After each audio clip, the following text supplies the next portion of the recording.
Hello, my pretties. It's Wednesday. It's Wednesday. Let's do a little ASMR. Is that what they call it? It's the sound of a glass of wine. Hello, hello. For those of you who don't know me, my name is Orion Brown. I am the founder and CEO of the Black Travel Box. Hey, y'all, I see y'all coming in. And our guest, Asha, is here. Let me go ahead and let her in. If you don't know me, I'm the founder and CEO of Black Travel Box. We're a personal care products company for travelers of color. If you're not following us, definitely hit us up. Hey, hello. I'm just, I'm doing good. I'm just getting the intro. And I love how my phone is telling me Black Travel Box is going live with Asha. I'm like, I can see that because I'm doing it. Hey, y'all. Hey, hey, hey, hey, Undefined Beauty. So we do Wind Down Wednesday every Wednesday, and we bring on amazing, fabulous, fun guests to basically shoot the shit with. Like, let's just keep it real. We just gonna shoot the shit. We're gonna talk about travel, because for those of us who aren't traveling, or only traveling, for emergency needs, we fiending for it. Right. And so this is your chance to hang out with us and chill. Hey, Fifth on Fam. Hey, look, all these people coming in, and we have a glass of wine. Now this is Arabella. It's a South African white. And I normally do my black owned brands, but it was what I had still left in the fridge. If y'all don't drink, it's totally fine. Bring your coffee, bring your tea, bring your Pepsi. Just put it in a nice glass and put your pinkies up. So, so we're going to go ahead and get started. Now, am I saying your name right? It's Asha? Asia. Asia. Dang it. Y'all ignore me. It's Asia. It happens all the time, though. So, yes. It's Asia. Nice to meet you, Asia. So what we do here on Wind Down Wednesday, we always start with a pretty consistent intro. So tell us your name, where you live, where you're from, and how many stamps you have on your passport. Okay, so my name is Asia. I live in Harrisburg, Pennsylvania. I'm from Harrisburg, Pennsylvania. I actually moved back because of the pandemic. Mm.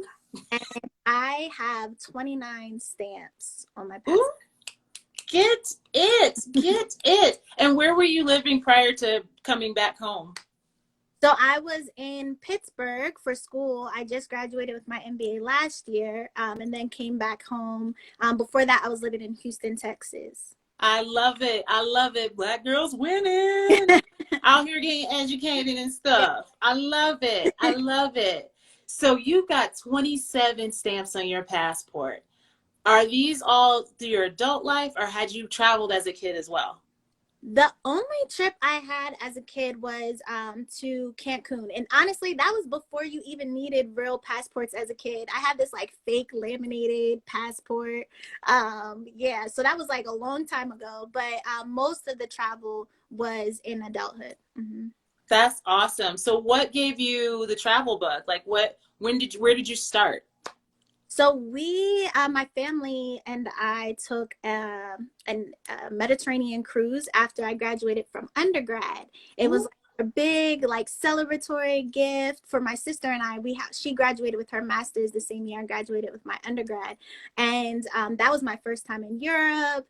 And I just was like, I need to see more of the world. So after that, I happened to be in a job that allowed me to travel a lot more, starting a little bit when I first started the job, and then a lot more the last 3 to 4 years. I was traveling almost every week, mostly domestically, but I would like take the weekends to do little trips. So that's where I really racked up a lot of countries. That's how you do it too. If it's on somebody else's dime, that trip it just hit different, right? Yes, yes.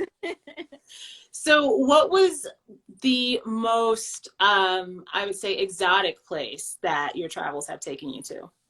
I would say Bali. That's been the Ooh. most exotic place. And that was actually, I took a curated trip. That was the first and I think only like real curated trip that I did with Travel Noir. And it was Hey.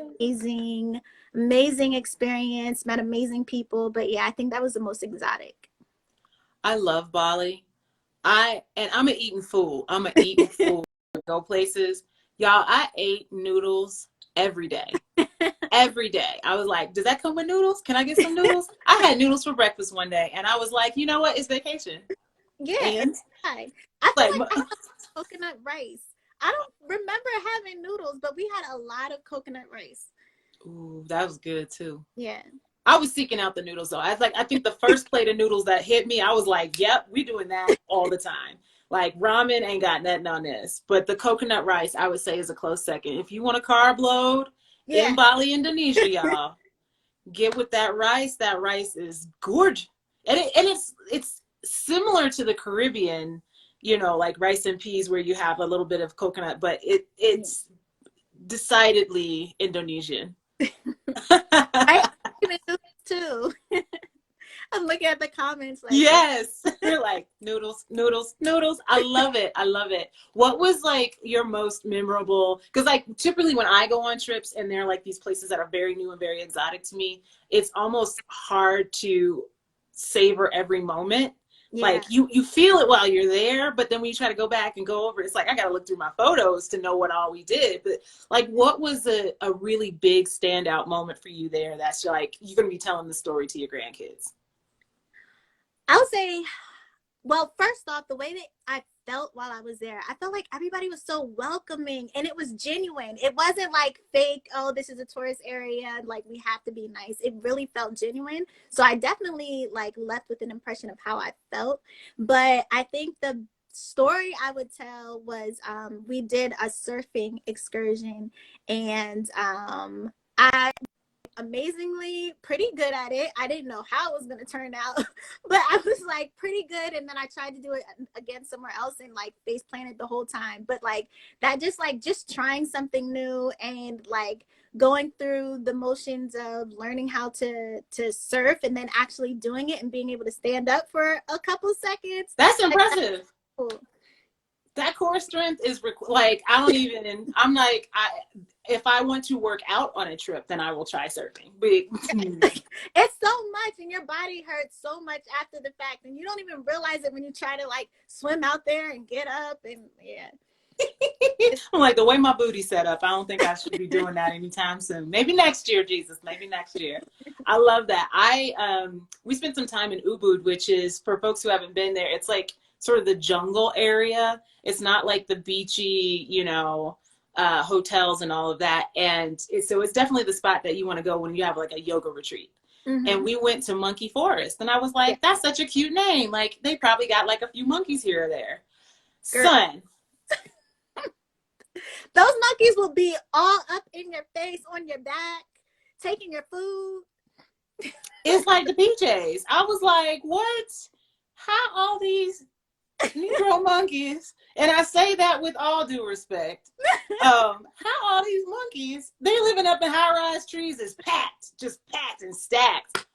Oh my God. And then they had okay, well, you can have one on your shoulder and take a picture. I was like, nah, the way my hair's set up, no, son.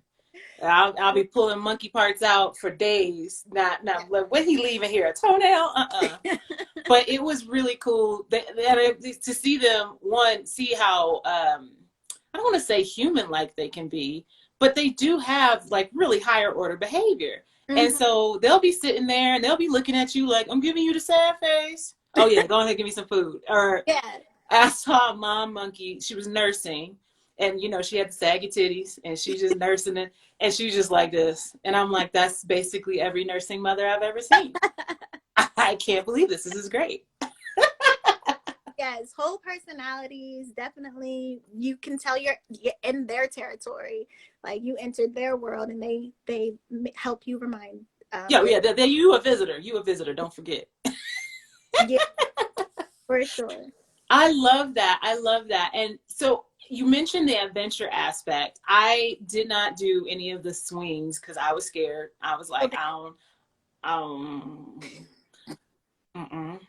But it sounds like you're pretty adventurous. Have you, what other trips have you done like really adventurous or things that are adventurous for you on? I would say, well, I traveled a lot solo. I don't know if you travel. Do you do a lot of group trips or solo trips or a mix? It's a mix. So most of my trips have been with only one or two other people. And then I do some solos and I did one, I guess technically two group trips. Okay. Yeah. So I think my solo trips have felt adventurous often because it's just me, and usually my mom's like freaking out the whole time. So I'm like, I feel like I'm doing something I shouldn't be doing. But anyway, so I think around my 25th birthday, I caught the glitch fair to the UAE, and Ooh. so I went. I was supposed to go with someone else. They canceled, so I was like, I'm still going, and yeah. So That is always the answer, people. That is yeah, always the just answer. still go. Just still go. You're gonna. I ended up meeting with other people that got the glitch fair. So I spent some time in Abu Dhabi and some time in Dubai. So it was a good time, but it definitely felt adventurous because it was my first time just in that region in general. And I felt a little bit like scared, mainly because of everybody trying to put their fear on me. But Mm. even though I wasn't scared initially when I made the booking, but yeah, it was great. It was a great time. That is so true that people will they'll project their fear on you so easily. And you're like, I'm having an adventure. I'm covered. I'm blessed. I'll be all right. And if I'm not all right, that's no different than me slipping in my bathtub at home. I say that all the time. I mean, it happens. I lost the aunt that way. And like, Mm. it really does happen. And most of the car accidents happen when you're right around the corner from your house. And Mm. so unless I'm going into an active war zone, I'm just like, y'all, stuff can happen anywhere. And people are kinder and friendlier and less in your business than you would think. Yeah, yeah, that's true. That's really true. Did you get to check out the palace in Abu Dhabi, the Palace Hotel? Twice because the first time I went, it was so busy and I didn't get the headset. I was just walking around. So the next time I like got the headset and like really took my time. So yeah, it was beautiful. So Drea said, tell us about the gender experience in the UAE. Yeah, so that was a big thing that people brought up. And honestly, when I wanted to be respectful. I'm in a new land. I'm like, I want to be respectful. So I'm like there with my long dress on, full sleeves, and everybody else is walking around with like tank tops and like short sleeves. And I'm like, wait, are we in the same place? Like, did I read the wrong thing? So I progressively had my like sleeves up higher and higher when I saw that like it was fine.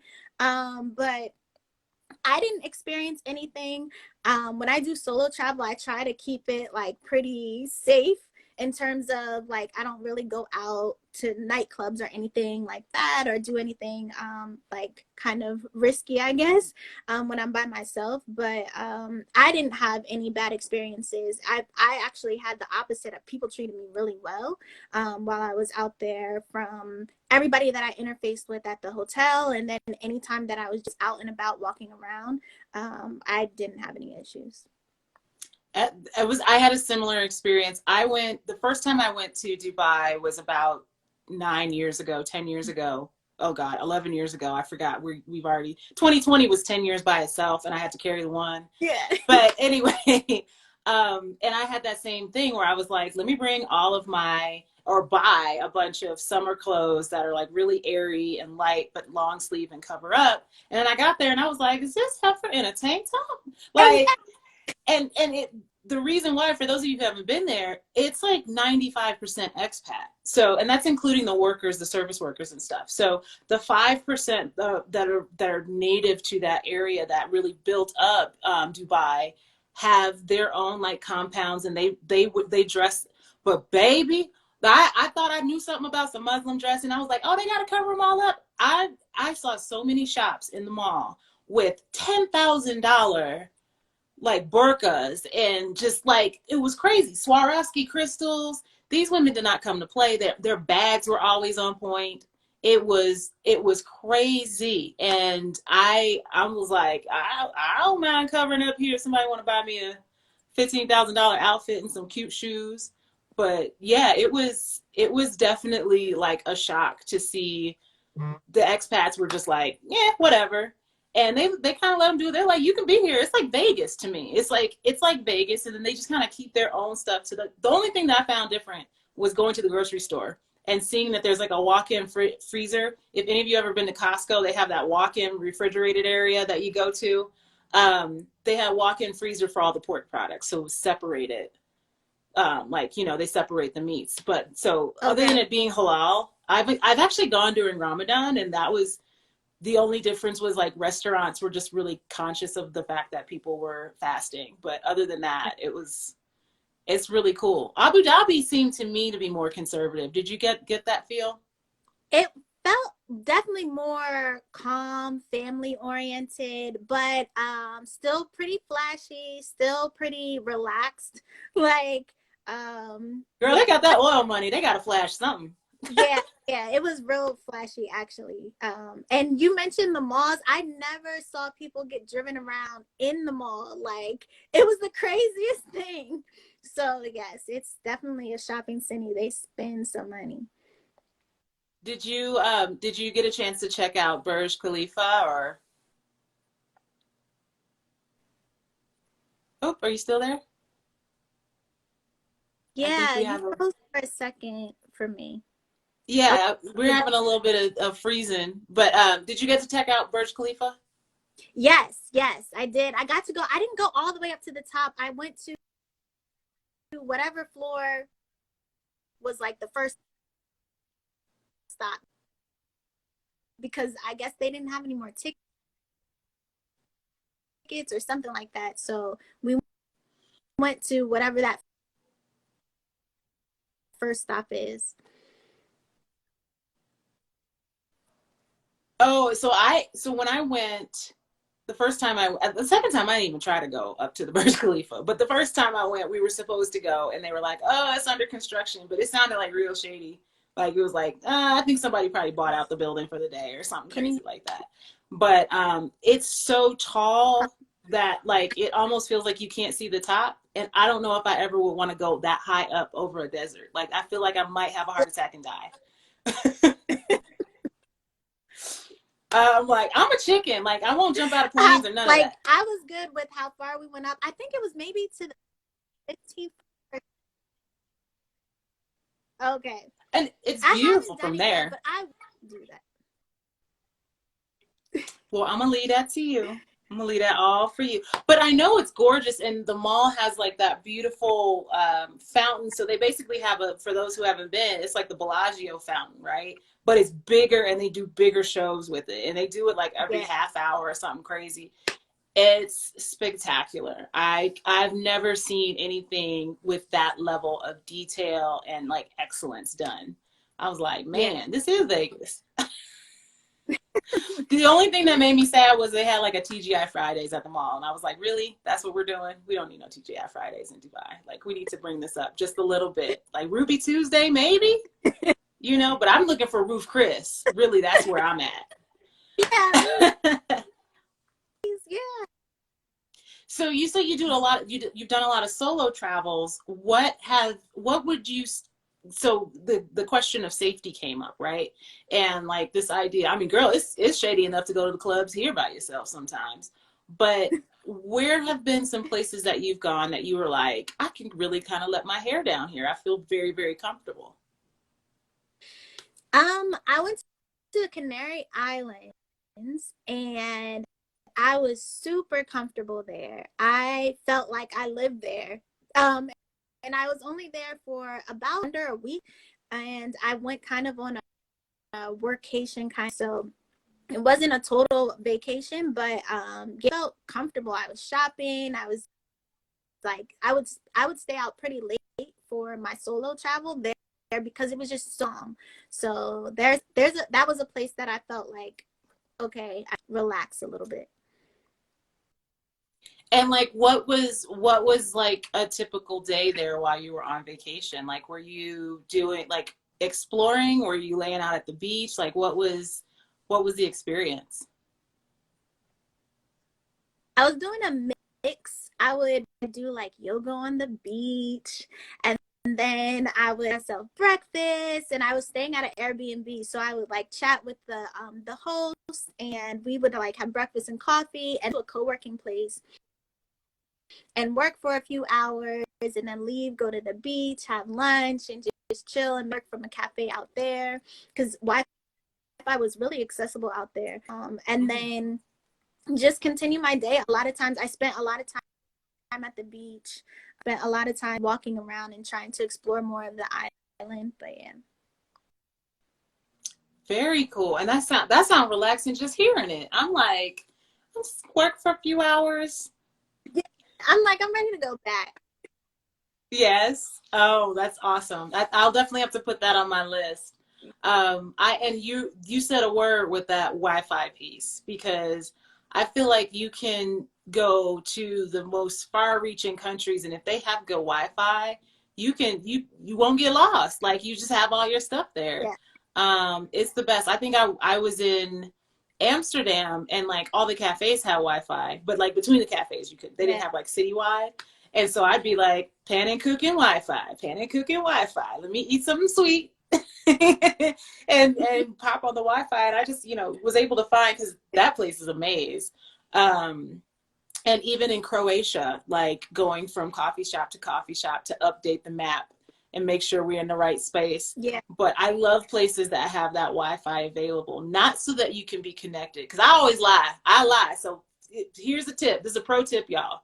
When people trying to like still suck you back into work or family stuff and it's not an emergency, you just tell them you don't have no signal. I didn't get a local phone. You just not.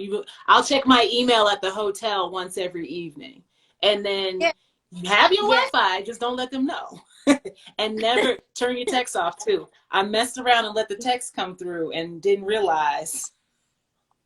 Oh my goodness, it's like a flood. Worst, yeah. And you get that bill and you're just like, I didn't want to read that text message. It was just my gym saying that I cleared my membership. I'm so mad. So again, with like solo travel, like I want to get some great solo travel in next year. I've been saying this on like basically every episode since my birthday. I'm turning 40 next year. And if people come to these trips or not, I'm going. So I'm guessing there's gonna be like a couple of solo trips in the mix. Hey, Miss Rhonda Right Getaway. One of the trips, she's putting together this trip to Antarctica, and I'm so there for it. But I'm gonna do 4 trips next year, one for each decade of life, because I was gonna try to do the 40 by 40, and I didn't make it. But one of them will be Antarctica, which means I have to at least hit like Chile or Argentina right before, so I'm not going to few out. But what would be a really great like experiential solo trip place that you've been to that you would recommend?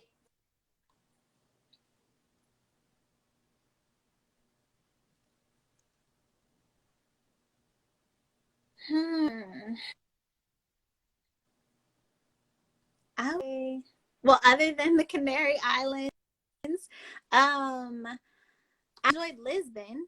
Have you been to Lisbon? Ooh, I have not. I have not been to Portugal. It's on my bucket list. Can you hear me? Your sound is a little bit off from your. I can see you moving, but then I don't hear you. Okay. I think there's like a slight lag, but yeah, I really enjoy. Okay. I don't know what's happening. But yeah, I was just saying that Are you able to hear me? I really enjoyed Lisbon. I would.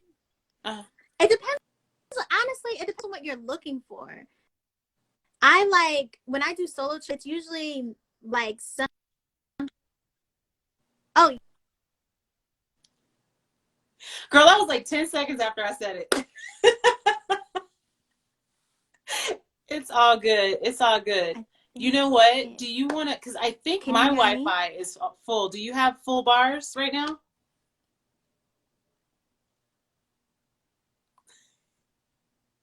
I don't know who's stuck, y'all. I'm sorry. It could be me. It could be her. On my end, it looks like it's her, but on her end, it could look like it's me.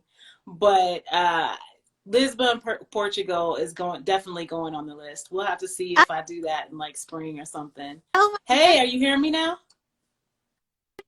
I don't know why it has such a lag. Crazy. If you have data, you can try getting off Wi-Fi. Look, y'all, technology has not been nice to us. This whole COVID situation with these folks, these jokers, especially with Zoom. Whew, whew. She says it's the retro effect. It's something in retrograde this month. It feels like everything has been in retrograde for like a year. 2020 was 10 years long. 2021 tried it with us. Those first 2 weeks, it tried it. It tried it, but it failed. And now I would say this is probably my third call, not even on my phone, that I've had today that the technology was like, yeah, we might work. We might not. We'll see. All right. Asha's back. Let's see.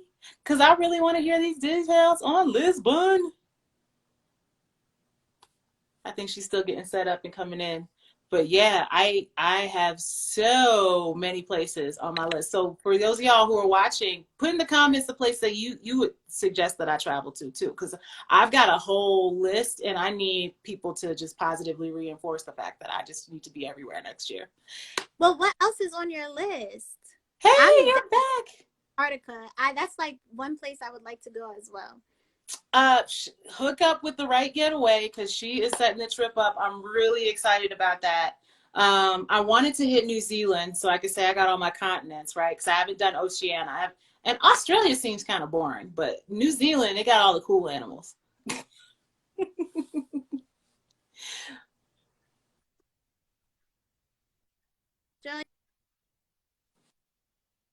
When I was coming back from Bali. So I was literally only spent a little over 20. Uh-oh, we lost you again. You cut out. Oh, man. I wanted to hear about this Australia layover. Get them Vikings. Girl, what? Y'all are so funny. Ooh, St. Lucia. Norway. Oh, that's Get Them Vikings. I'm reading them backwards. Okay, Norway. Yes, I could use a Hemsworth type Viking in my life right about now. St. Lucia. I could get my groove back there. I love that. You back with us? Oh, I think she's still figuring it out. But man, y'all, so the tricky thing is I think I'm gonna do Carnival in February. So that'll be my like beach vacation. So I need something like with some history. I think Norway would be really beautiful and interesting as like my historical trip. And obviously Antarctica is going to be my adventure trip. So then I need like, I don't know what the theme of my third trip would be. Hey, are you back? Oh, she's still on a, it's okay. Just sip your wine, girl. It's okay. We all here. We are all here kicking it. So y'all give me some recos in the comments. Like what should that fourth trip be? Because I got an adventure trip, I got a butt naked dancing in the street trip, that carnival. Oh, your trainer's there. Okay. Whoop whoop. And then, something kind of like historical. I love that Norway idea. I've always wanted to go to Copenhagen. Oh, I can hear you. What'd you say? Oh, she's gone again. Dang, y'all. Copenhagen's been on my list forever. I just love the fact that they have buildings that are a bunch of different colors. Oh my goodness. You're breaking up. If y'all ever saw Poltergeist, when you can hear Carol Ann in the background, Mom, help, Carol Ann. Yeah, this is what we're getting. We're getting pieces of you. You on the other side, over there with that man with the big hat.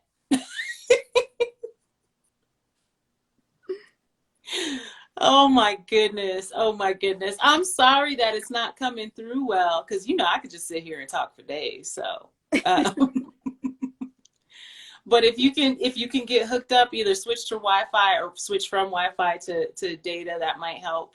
I think on my end I'm good. Am I slow for you guys? Hit it in the chat, like who's slowing down for you, because that'll help us.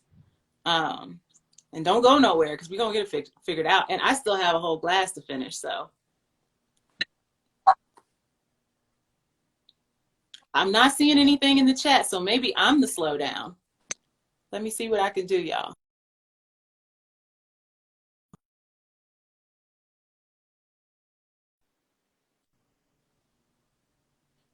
Are we back?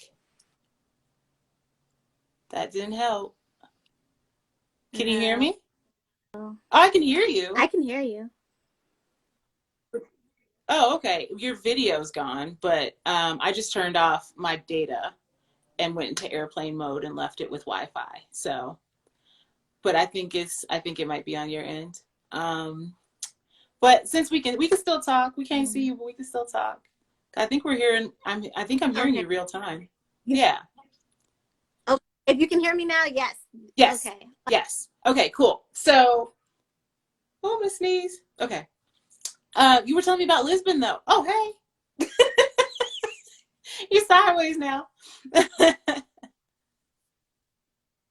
Oh, but I think you're froze.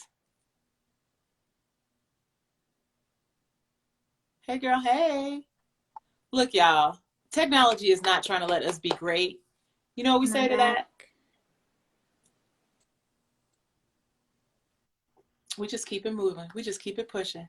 I can see you. I see you blinking, but I don't think it's in the right. Oh. I saw the hands go up. Did you just do that? Yes, I just did that like a second ago. So I guess I'm catching up. You're catching up. You're about 3 seconds off. So tell us all about Lisbon and like what makes Lisbon great. Like I need details, and are the men fine? I need to, I'm asking for a friend. Okay. Okay. So I really enjoyed the food in Lisbon. That was definitely a great experience. And Lisbon has kind of like sides. It has the more modern side, and then there's a neighborhood called, I believe it's called Alfama, and it's like old city, and it's like this windy roads, and you're just walking around and discovering things, and there's just, I don't know, it just felt like you were in a different time zone and just experiencing life like their most authentic like time capsule of their existence. And so you see a lot of like I think, what did I had dinner in Alfama before, and they had these like huge, I think they were anchovies, but they didn't seem like anchovies like we have here. They were like fresh and they were huge. And it was just like, just experience. I like to experience what's natural for the like the food that's natural for that culture and all of those things. And everybody, again, it felt like being home. It felt like everybody was welcoming you as if they were welcoming you into their home. And then there's the whole other side that's like more modern, and so if you're looking for like more upbeat and fast paced, like a lot to do in that sense, at the best of both worlds of like the slow pace, get to know the culture. I did like a free walking tour and got to learn more about just like the Moorish influence and why there are so many tiles and all these different things. That was really interesting. So I had a good time there. I love when a place has like a good mix of history and interest. Like, one, I get all my steps in. It's the one time I get 10,000 steps every time. And I love that. Like, it's almost like a workout, when you get so hungry after and like everything tastes better. Not to say that the food isn't good, but I love a place that has really good food and lots of places to walk around and to explore. Because then when you finally sit down, I feel like I'm just like, this is the best butter I've ever had in my life. Like bread's good, this water's good. And what are they known for? Is there like a specific dish that is like really, really popular there? Don't get me to lying. I can't remember anything that stuck out other than like fresh fish for sure. Was easily accessible. So I had a lot of seafood while I was there.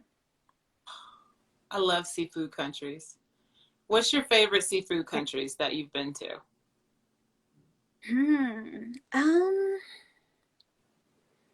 I guess I don't know. I can't think of one. Nothing sticking out to me right now. What's your favorite? I would say my favorite seafood country. Hey, we've got more people coming in. My favorite seafood country was Croatia. So it's along the Dalmatian coast. And it's like, if you don't know exactly where it is, it's like, imagine the boot that is Italy kicking its heels up towards its butt. The booty would be Croatia. And it's actually where the Italians like go to vacation. And it's all fresh, big platters of seafood. Whether you like raw, sashimi style, or you like, broiled and roasted or fried, they don't play. I mean, and every place we went, it was like, even the salads were super fresh, which was kind of annoying. I was like, I don't want to eat healthy, but it's so tasty. It was so damn tasty, y'all. I'm over here eating salads like a rabbit. But they did put prosciutto on it, so I mean, it wasn't that rabbit-like, but really great presentation. And it's one of those things that like they're very generous with portions. So you can order a dinner for two, and it's like, think Thanksgiving size platter with different kinds of fish and stuff. Now you will see some eyes and some heads. I ain't gonna lie. Stuff will be looking back at you like, yeah, they grilled me. But but it was so fresh and it was so tasty, and it was almost hard to stop. It's like I'd be so full and I'm like, well, I mean, technically this is keto. So I could keep eating it, but it was so good. And the funny thing is, I always talk about this. So for those of you who are old like me and remember the 80s, there was like these wars in Bosnia in the early 90s, late 80s, early 90s. Bosnia, Herzegovina, and Croatia, all of that was like one big thing. They broke it up.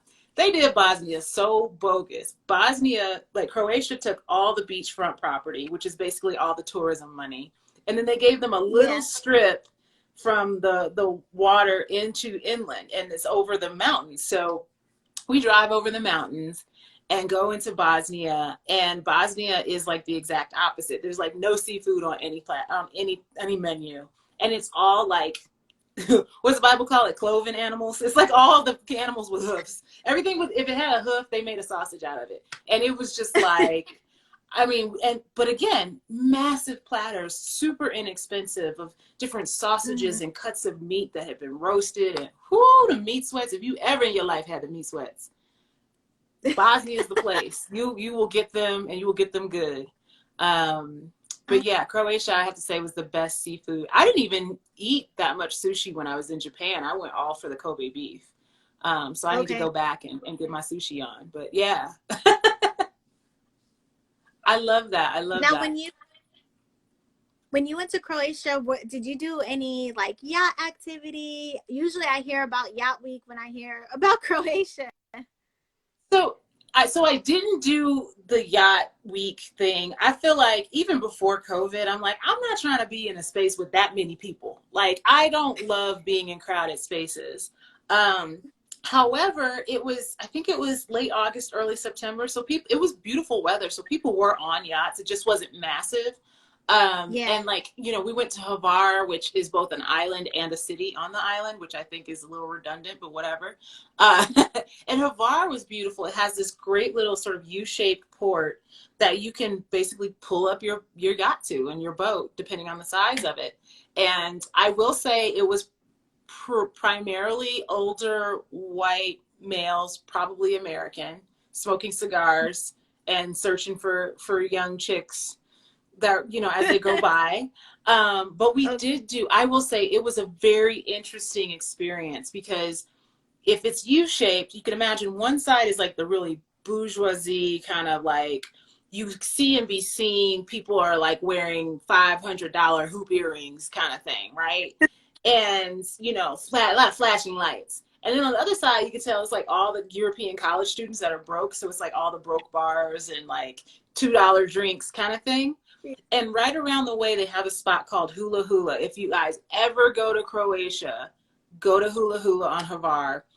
You can go there and have breakfast and watch the sun, over the water. But then at night, it turns into a dance party. So you can like eat, and then as the sun goes down, they start bumping music. Girl, I saw a man who had to have been like 6'7", super tall, dancing with a woman who was quite diminutive, like under 5 feet tall. They had a dance battle. And then the owners of Hula Hula, or the managers, came out with bottles of champagne, shook them up, and they were spraying the crowd. Everybody was dancing. People were jumping in the water, because it's right at the water. Like if you've ever seen like the the planks and stuff. I forget what you call them. The pilings that come up near like when you have piers. We're like right next to the pilings, and we're sitting there at a table that's made out of like wood, and you see the wood. You could literally eat and jump in the water. And it was just, it was gorgeous. And it was like one of those out of body experiences where you see the sun going down, and the sun gets extra big when it hits the horizon, you know, visually. The colors are amazing. The water is glistening. Everybody's dancing like the end of like one of the Wachowski siblings movies, you know. It was like very Matrix and Zion kind of thing. And it was just pure joy. It was so much fun. And the food was good. Well, I'm sold. That's definitely going on my list. Oh my gosh. Now on the other side, and I don't remember the name of the club, but you will know it when you see it. On the rich bougie side, they have the club where they got the rope and the guy, and you got to pay an entry fee. And so it's kind of boring. I mean, for me, it's kind of boring. It's sort of like, okay, the music's a lot of electronica, and I'm just watching people be skinny and drink. And I'm like, you know, where do the appetizers at? But at midnight, a boat pulls up in front of the club, or at 1 a.m. I think it was midnight or 1 a.m. And you can get on this boat, and it ferries you out to an island that the whole island is a club. I'm gonna just give you a minute to absorb this. The entire island, it's a small one. The entire island is a club, son. So you get there, you pay your cover fee, and I have to say, the most industrious person I saw in all of this trip was the lady that was operating a pizza stand. Right? She had like the little heat thing, like it was like a street cart that she had slices of pizza ready because we've been drinking for like 3 hours and we're about to be on this island.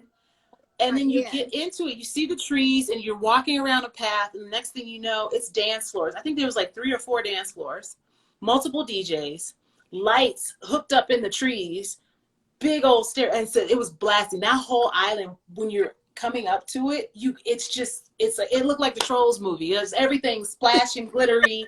It was just so bright and loud, but on land you can't hear it. So that's where they do the real partying. And me and my friend, she's a few years older than me, we're sitting there. We ain't young like that, but we had a great time watching other people. I mean, it was smoke machines, all of that. The stars were out. It was crazy. We were there until like 4 a.m. And then you just take the ferry boat back. Like you ain't do nothing.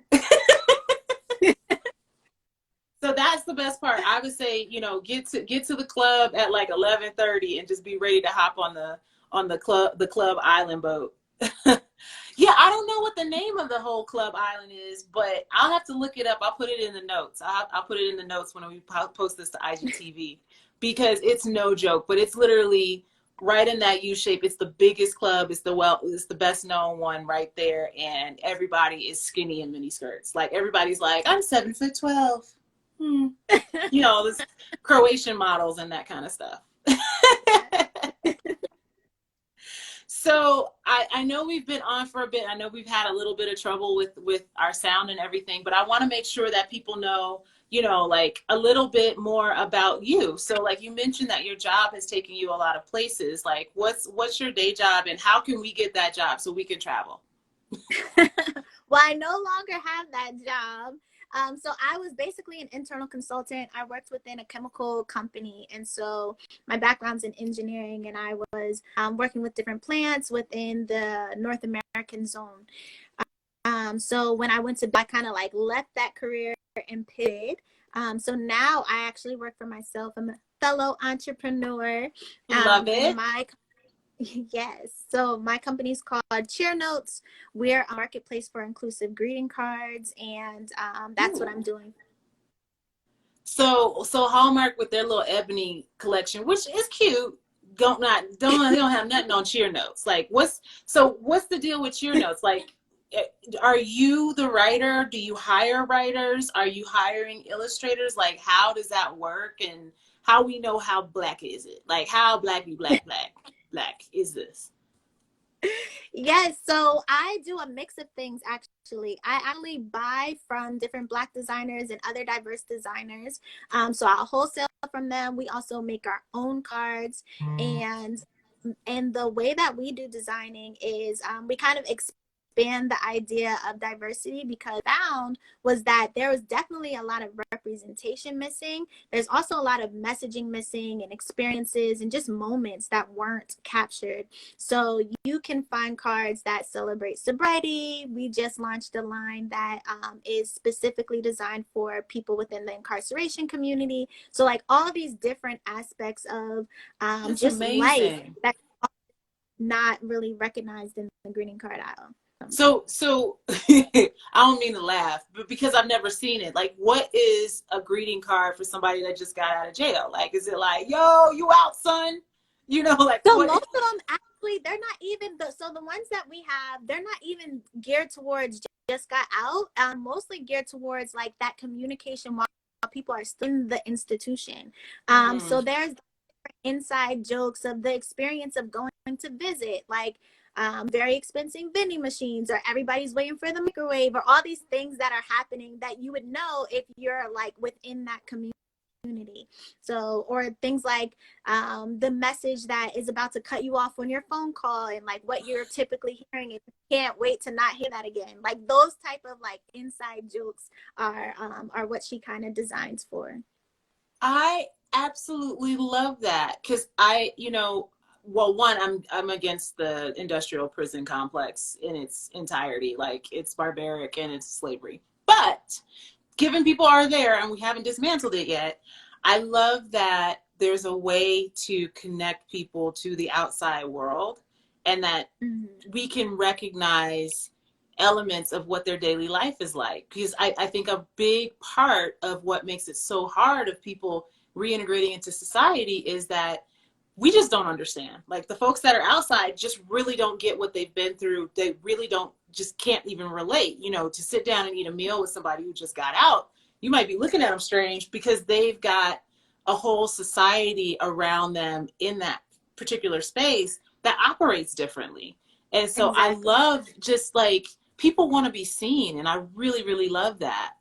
What are some other examples of, like, situations and contexts that we wouldn't normally see that we can find with you guys? So we have a designer that we work with called Paper Rehab. Her card company is called Paper Rehab, and she makes that really focus on like mental health and different moments within wellness for the Black community. So you'll find cards like, we have a card that specifically speaks to the loss of a child, like a miscarriage, for example, and expressing, because often these are moments where you don't know what to say. So having a card to help you say something and acknowledge that moment, or something that is as simple as like, just take heal. So she has cards that are like that for those moments where you want something, you don't know exactly what to say, but you want to just acknowledge that person and what they're going through. So you'll find cards like that. You'll also find cards, what else are there?